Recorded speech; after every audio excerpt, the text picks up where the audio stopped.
হবিগঞ্জের লাখাই উপজেলায় ব্যবসায়িক বিরোধ মেটাতে আয়োজিত সালিশ বৈঠকে দুপক্ষের সংঘর্ষে অন্তত ৩০ জন আহত হয়েছেন। গত মঙ্গলবার বেলা ১২টার দিকে উপজেলার পূর্ব তেঘরিয়া দর্জি হাটিতে এ ঘটনা ঘটে। বিস্তারিত থাকছে একে কাউসারের প্রতিবেদনে। গুরুতর আহত ১০ জনকে জেলা সদর হাসপাতালে ভর্তি করা হয়েছে। লাখাই থানার ওসি বন্দে আলী জানান, ঢাকার মিরপুরে বসবাসরত স্থানীয় বাসিন্দা মজিজ মিয়া, ইকবাল মিয়া, হিরো মিয়া ও কামাল মিয়ার মাধ্যমে ব্যবসায়িক বিরোধ চলছিল। কয়েকদিন আগে তুচ্ছ ঘটনায় মসজিদের সঙ্গে হিরো ও কামালের হাতাহাতি হয়।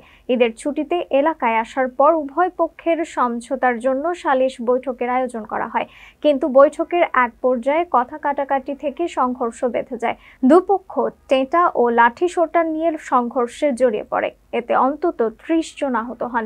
সংবাদ পেয়ে পুলিশ ঘটনাস্থলে পৌঁছে পরিস্থিতি নিয়ন্ত্রণে আনে এবং এলাকায় অতিরিক্ত পুলিশ মোতায়েন করা হয়েছে বলে জানিয়েছেন লাখাই থানার ওসি।